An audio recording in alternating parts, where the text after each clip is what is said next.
Hi ನಮಸ್ಕಾರ ಎಲ್ಲರಿಗೂ. ಇವತ್ತು ನಾನು ನಿಮ್ಮ ಮುಂದೆ ತಂದಿರುವ ಮಾಹಿತಿ ಏನೆಂದರೆ, ಪಿ ಡಿ ಒ ಪರೀಕ್ಷೆಯನ್ನು ಬರೆದಿರುವ ಅಭ್ಯರ್ಥಿಗಳಲ್ಲಿ ಒಂದು ಗೊಂದಲ ಮನೆ ಮಾಡಿದೆ.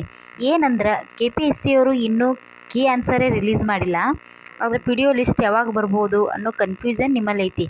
ಆದರೆ KPSC ಅವರು ಕೆಲವು ಮಾಹಿತಿ ಈಗ KPSCಗೆ ಹೋಗಿಬಿಟ್ಟು ಡೈರೆಕ್ಟಾಗಿ ಕೇಳಿದ್ದಾರೆ. ಸ್ವಲ್ಪ ಜನ ಕೇಳಿದಾಗ KPSC ಅವರೇ ಖಚಿತವಾಗಿ ಒಂದು ಮಾಹಿತಿಯನ್ನು ನೀಡಿದ್ದಾರೆ. ಆ ಮಾಹಿತಿ ಪ್ರಕಾರ ಏನು ಹೇಳ್ಯಾರಂದ್ರೆ, ಕೀ ಆನ್ಸರ್ ಬಿಟ್ಟಿಲ್ಲ ಅಂದ್ರೆ ನಾವೇನು ಕೆಲಸ ಮಾಡಾಕತ್ತಿಲ್ಲ, ಪಿ ಡಿ ಒದು ಪ್ರೊಸೆಸ್ ಸ್ಟಾರ್ಟ್ ನಡೆದೈತಿ ಅಂತ ಹೇಳಿದ್ದಾರೆ. ಅದು ನಮಗೆ ಖುಷಿ ವಿಷಯನೇ ಅಂತ ಹೇಳಬೇಕು. ಯಾಕಂದ್ರೆ ನಾ ಏನೋ ಪಿ ಡಿ ಒದು ಚೆಕಿಂಗರೇ ನಡೆದೋ ಇಲ್ಲ, ಕೀ ಆನ್ಸರೇ ಬಿಟ್ಟಿಲ್ಲ ಅಂದ್ರೆ ಪಿ ಡಿ ಒ ಕ್ವಶನ್ಸ್ ಏನು ಚೆಕ್ ನಡೀತಾವ ಅನ್ನೋದಿತ್ತು. ಆದ್ರೆ P D O question paper checking process ನಡೆದೈತಿ ಅನ್ನೋ ಮಾಹಿತಿ ಬಂದೈತಿ.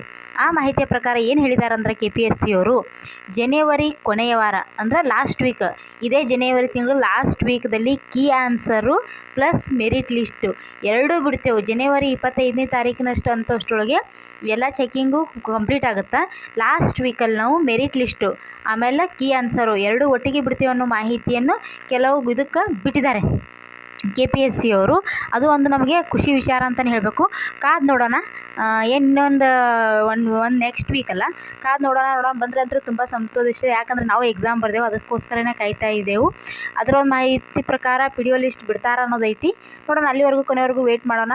ಹೆಚ್ಚಿನ ಸರ್ಕಾರಿ ಯೋಜನೆಗಳು, ಸ್ಕಾಲರ್ಶಿಪ್, ಆಮೇಲೆ ಸರ್ಕಾರಿ ಸ್ಕಾಲರ್ಶಿಪ್ ಮತ್ತು ಇವಾಗ ನಡೀತಾ ಇರುವ ಒಂದು ಪ್ರಚಲಿತ ಮಾಹಿತಿಗಳ ಬಗ್ಗೆ ನಿಮಗೆ ಏನಾದರೂ ಇನ್ಫಾರ್ಮೇಷನ್ ಬೇಕಾಗಿದ್ದರೆ ದಯವಿಟ್ಟು ನಮ್ಮ ಚಾನಲ್ನ ಸಬ್ಸ್ಕ್ರೈಬ್ ಮಾಡಿ ಹೆಚ್ಚಿನ ಮಾಹಿತಿಗಳನ್ನು ಪಡೆದುಕೊಳ್ಳಿ ಅಂತ ಹೇಳ್ತಾ ಇದ್ದೀನಿ.